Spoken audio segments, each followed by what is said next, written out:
Welcome to Season 10 of the Sustainable Asia podcast. Will China save Antarctica's ocean?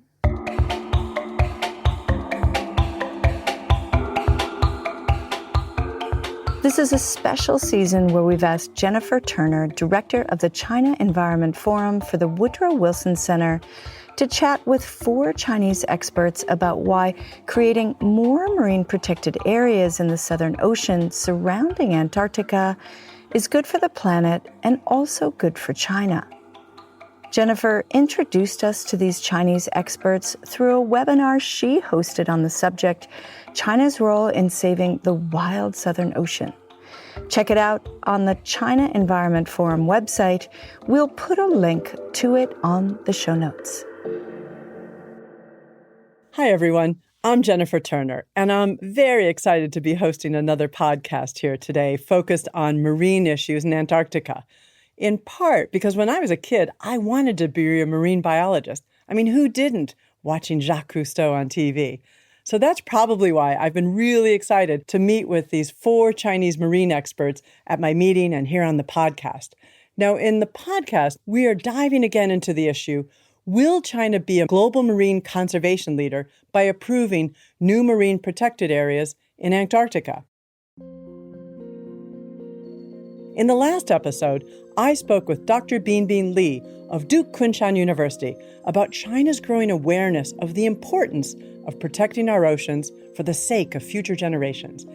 And Dr. Julia Shui of Jiao Tong University in Shanghai told me that in 2010, China, alongside other countries, agreed to protect 10% of the world's coastal and marine areas by the end of this year.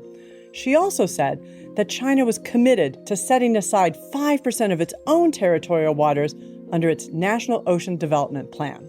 But will China step up to its responsibility and commitments to ocean conservation by also safeguarding the pristine Antarctic Southern Ocean?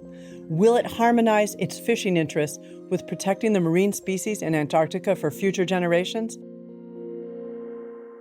That's what we want to talk about in this episode. And to do that, let's first take a deeper look at the history of China's activities in Antarctica's surrounding waters. For that, I think it's best to turn to a colleague, Dr. Liu Nengye, who I consider a kind of Renaissance man when it comes to marine issues. And he's been researching China's polar and marine conservation policies for more than a decade. I'm an associate professor at Macquarie Law School, Macquarie University in Sydney, Australia. So, Dr. Liu, why did you start working on Antarctica? It's kind of a genuine interest. And the polar regions, the Arctic and Antarctica, although they are very remote, they are actually kind of one of the most sensitive part of the world against the climate change. And we're already seeing the impacts of climate change in the southern polar region. Antarctica temperatures rose above 20 degrees Celsius for the first time on record this year, putting further pressure on this fragile ecosystem as ice melts and species lose their habitat. Luckily, marine life in Antarctica has been protected since 1982 through an agreement called the Convention on the Conservation of Antarctic Marine Living Resources, or CCAMLR. Although actively fishing in the Southern Ocean of Antarctica, China didn't officially join CCAMLR until 2007. China is a latecomer. When China became a member of CCAMLR, they had 4 vessels were listed on the IUU, the illegal, unregulated, and unreported fishing list of the CCAMLR. So no country, especially countries like China, which is a very important distant water fishing country, no countries want to be listed on any regional fisheries organization's IUU list because that's a shame, really losing face. China's distant water fishing accounted for around 9% of the country's total marine catch from 2007 to 2014, some of which, sadly, was illegal, unreported, and unregulated fishing, the IUU Dr. Liu just referred to, in the Southern Ocean. in order to fish in the Southern Ocean, in CCAMLR waters, countries must become a member of that organization. So this is required in the United Nations Convention on the Law of the Sea, which China has ratified as a contracting party. So the reason for China to join CCAMLR is driven by a motivation of start fishing in the Southern Ocean, of course, legally. But CCAMLR is an organization established to oversee the conservation of marine resources in Antarctica. So fishing is allowed under the supervision of CCAMLR in the Southern Ocean around Antarctica, but only so long as it doesn't have long-term impacts on the ecosystem.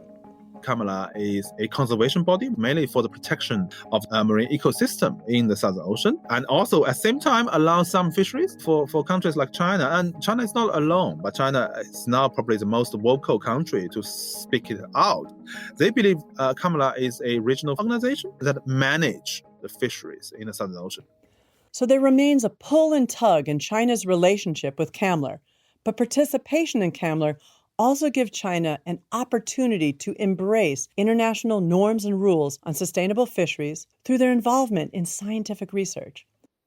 CCAMLR is actually very much a pioneering organization in marine conservation. In the remote part of the world, like Southern Ocean, where CCAMLR manage, there are supposed to be less human activities involved and less human interest involved. So it is supposed to be easier to establish large MPAs without the kind of the involvement or heavy influence of the politics. One of the key tools of sustainable fisheries is marine protected areas, or MPAs. MPAs are used to limit fishing in certain parts of the ocean in order to preserve fish spawning and top predator feeding grounds. This safeguards the marine ecosystem both in the designated protected area and further afield. In 2011, luckily, without too much politics, CCAMLR members, including China, agreed to create a network of new, larger MPAs in the waters surrounding Antarctica. So this is a general conservation measure. So it doesn't really touch any specific part of the Southern Ocean. It really just provides a legal basis that countries within CCAMLR, they agree to discuss and further establish MPAs in the future. This new conservation measure paved the way for the historic decision by CCAMLR nations, including China, to approve in 2016 the Ross Sea Region MPA. Now, the largest marine protected area in the world, the Ross Sea MPA covers 2 million square kilometers, about the size of Mexico. This region supports remarkable biodiversity, including 40 species of starfish and sea urchins. I want to see them because they are found nowhere else on Earth. It also hosts minke whales and a distinct orca or killer whale that only feeds on native Antarctic toothfish. But the Ross Sea MPA doesn't stop all fishing in the area. 70% of the MPA is no-take, which means no commercial fishing is allowed. And then there are also the creel fishing zone and research fishing zone, which would allow commercial fishing at some point. So at the beginning, it's research fishing, and then it could lean towards exploratory fisheries, and then finally commercial fisheries. So the idea is to use research and monitoring of the Ross Sea MPA to understand how closing fishing areas is impacting populations of fished species and the broader marine ecosystem, something the Science Committee of CCAMLR, of which China is a part, will be following closely. We'll talk more on that later in the episode. With the establishment of the Ross Sea Region MPA, CCAMLR took an important step toward creating a network of large-scale MPAs, just like they agreed to under the conservation measure back in 2011.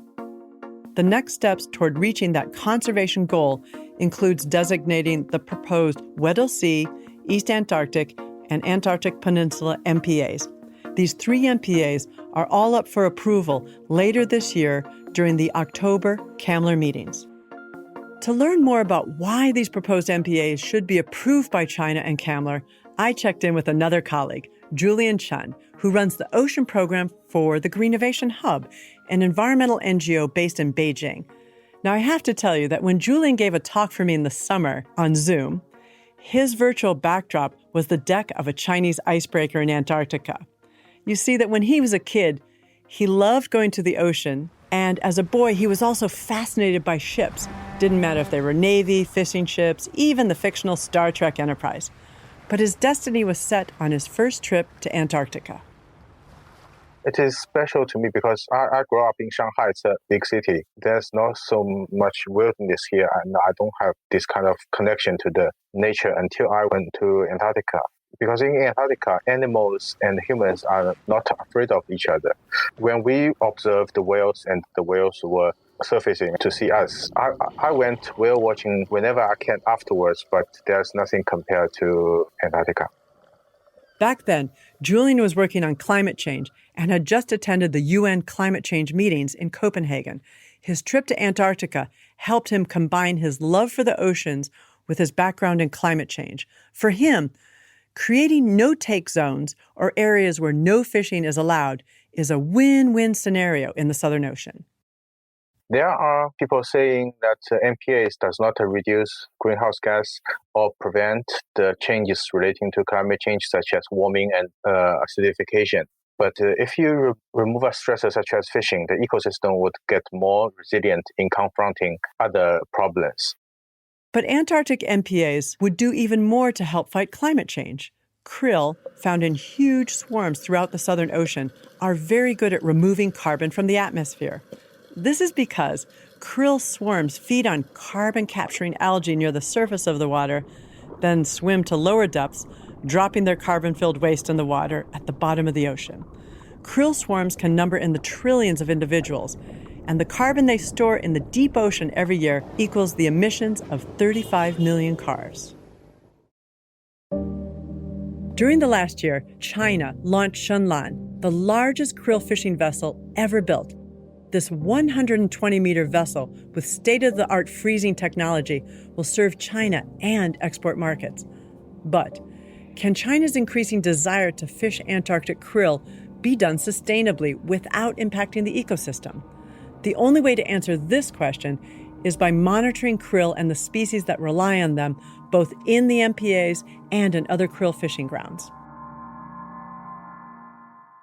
But they have to agree to a research and monitoring plan first. Then that plan is supposed to coordinate the scientific effort from different countries.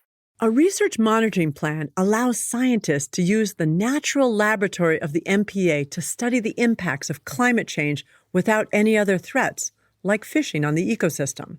China is a latecomer in Antarctic marine research. It will take some time for China to catch up. In the last meeting, they submitted a paper that saying that they will carry out more science. That did show China's willingness to contribute science to the developing and research and monitoring of MPAs in Antarctica.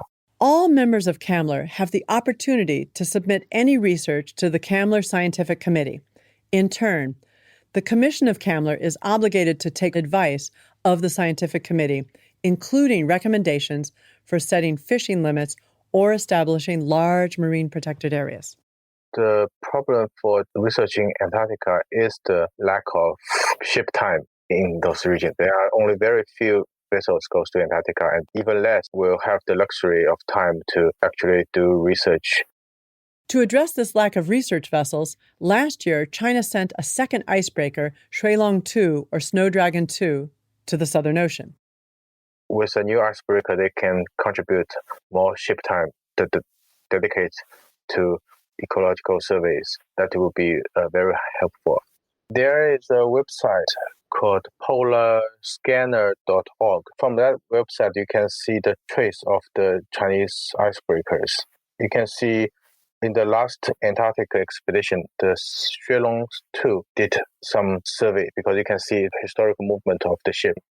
China has submitted 5 papers to CCAMLR, all suggesting improvements to research and monitoring plans for existing and proposed CCAMLR MPAs. This compares to some other countries that often submit more than 5 papers in a single year. But China is positioned to become a more active scientific contributor with the new icebreaker Shuilong 2 and a new research station on Antarctica near the Ross Sea MPA. I think the Chinese station will contribute to both research and monitoring. Hopefully, China's involvement with CCAMLR provides an opportunity for their scientists to further develop research and monitoring capabilities for sustainable fishing and marine conservation management, some of this could also be transferred back to China and used to improve the protection of their own marine protected areas. Of course, this all leads us back to our original question at the beginning of this episode. Will China take this opportunity to adopt a leadership role in global marine conservation?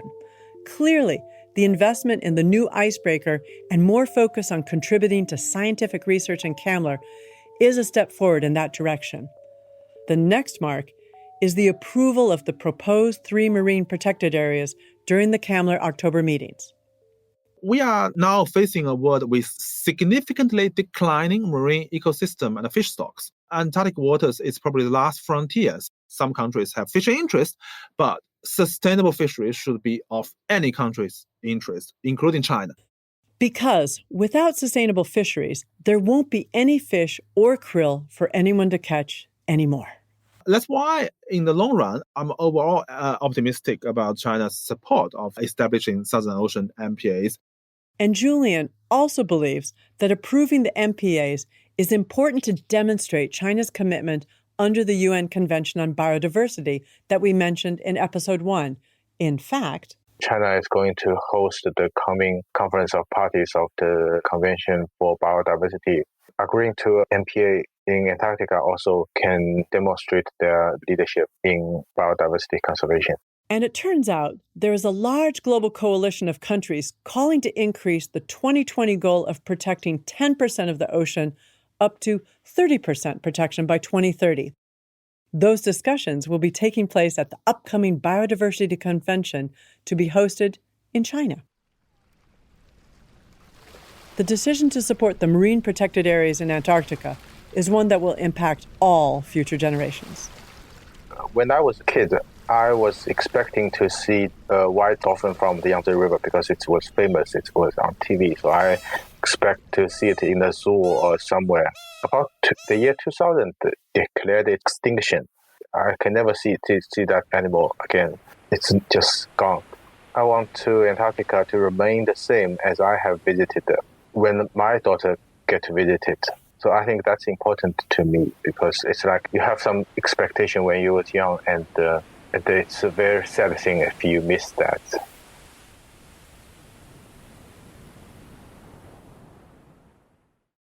This episode of Season 10, Will China Save Antarctica's Ocean?, is supported by the Pew Charitable Trusts and is produced in partnership with China Dialogue. It's hosted by Jennifer Turner, director of the China Environment Forum for the Woodrow Wilson Center.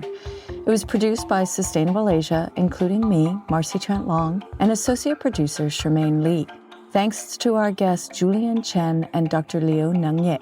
Sound engineering by Chris Wood. Alexander Mobison created the intro-outro music made from repurposed and recovered waste items. We've also produced this series in Mandarin with hosts Bonnie Yao and Wu Yufei, and we'll be putting those episodes on our Sustainable Asia Mandarin podcast, which is called 可持续亚洲. You can also find it on the Mandarin part of the China Dialogue Ocean website. After all, we are trying to use the voices of Asia to bring environmental reporting and research to global audiences.